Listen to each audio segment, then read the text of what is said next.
understand is that we're not out just killing stuff to be killing stuff. There are good uses for each one of these species that we take.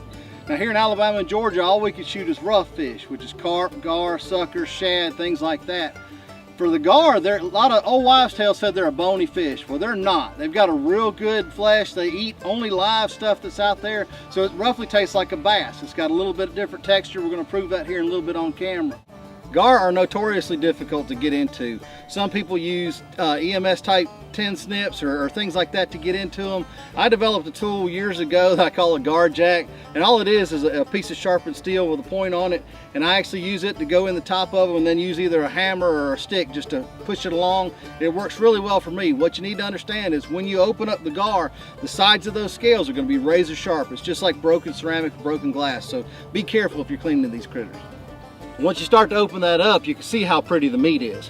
Just like Chris said, you know, we're a big firm believer, and if you're going to catch it and take it out of the water and keep it, that you use it in some form or fashion. You know, if you kill it, we're going to grill it. So Chris is going to show us kind of the recipe that he uses for the gar and the sucker that we took. So show us what to do here, Chris.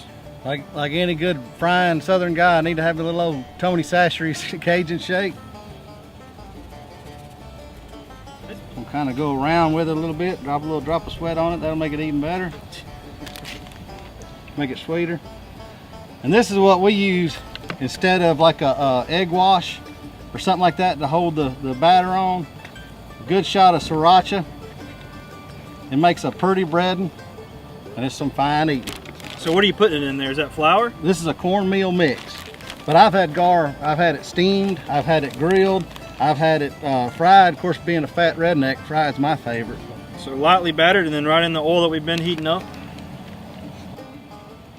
I tell you, these fish actually smell pretty bad when you take them out of the water, so I'm hoping they don't taste like they smell.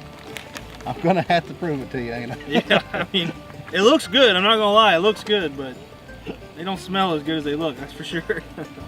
So how do you know when this is done, Chris? I mean, for people that haven't really cooked a lot of fish before. Usually I wait till it floats, and then right after it floats, in another minute or so, you'll hear a pitch change to that oil. And once she sings to me, I know it's ready to come out. It's ready to come out, huh? All right, we're gonna give it a try. Here goes nothing. Everybody grab a piece. I'll grab a big hunk of piece right here. Oh, look at you, you're brave. Yeah. Cheers. Cheers.